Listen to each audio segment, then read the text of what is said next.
Magandang araw! Welcome back again with another mini vlog.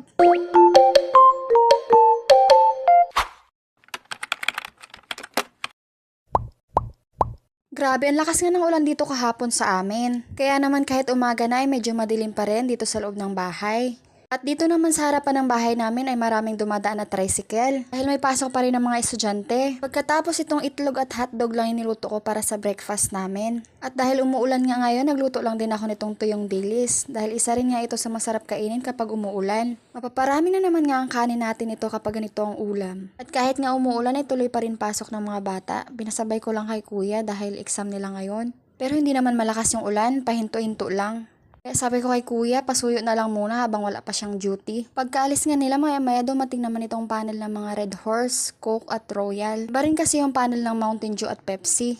Sila na rin ngayon naglalagay niyan dito sa tindahan ko. Kaso yung tindahan ko, grabing sikip na. Grabe, isa rin talaga to sa magandang problema ng mga tendera, yung wala na mapaglagyan ng mga paninda.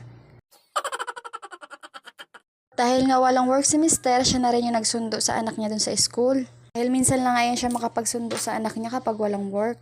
Pagkatapos bihis ni Ayon, sabi ko kay Mister bumalik sa bayan dahil wala na nga akong load.